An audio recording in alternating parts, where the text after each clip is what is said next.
Je vous remercie de vous être rendu disponible dans un délai aussi bref et d'être présente pour répondre à nos questions. Le président Tanguy nous avait indiqué dès le début de nos travaux que vous étiez à la disposition de la commission d'enquête. Il nous est apparu utile de vous entendre en conclusion de nos travaux, après que nous ayons entendu plusieurs personnalités ayant eu un rôle au sein de votre formation politique. Personne n'ignore ici la polémique qui a précédé la création, à l'initiative du groupe Le Rassemblement national, de cette commission d'enquête. Nous espérons cependant que cette audition nous permettra de clarifier certaines questions relatives aux prêts étrangers souscrits par votre formation politique ou par vous-même, ainsi qu'aux relations entre le Front National puis le Rassemblement national avec le régime russe. Compte tenu du caractère particulier de cette audition et afin de ne pas la faire dériver dans son objet, le bureau de la commission d'enquête a décidé à l'unanimité que seuls les membres de la commission pourront intervenir au cours de cette séance. Une exception sera faite, le cas échéant, pour les membres des groupes GDR, donc groupe Gauche démocrate et républicaine, et Liberté indépendante outre-mer et territoire, l'IOT, qui n'ont pas nommé de représentants lors de la création de la dite commission, à raison d'un intervenant par groupe. J'ignore d'ailleurs si certains d'entre eux sont présents. Non, il ne me semble pas. Cette audition, je le précise, est retransmise en direct sur le site de l'Assemblée nationale et l'enregistrement vidéo sera ensuite disponible à la demande. Je vous laisserai la parole pour une intervention liminaire d'une quinzaine de minutes, puis nous poursuivrons nos échanges sous la forme de questions et de réponses.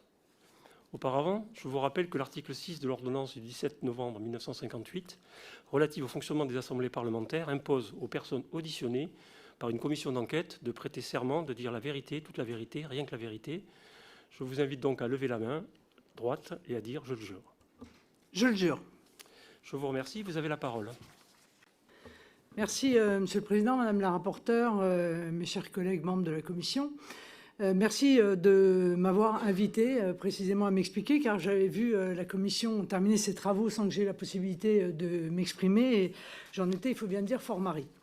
Vous avez raison de rappeler qu'il existe depuis un certain nombre d'années une polémique que je considère parfaitement sans fondement, sur un prêt notamment que le mouvement que j'ai eu l'honneur de présider a effectué en 2014. Donc je vais revenir un petit peu sur le contexte et la situation du mouvement à cette époque-là. Le Front National est à ce moment-là confronté à des graves difficultés de trésorerie liées historiquement d'abord à la défaite électorale de 2007, qui avait vu 350 députés passer en dessous de la barre des 5%.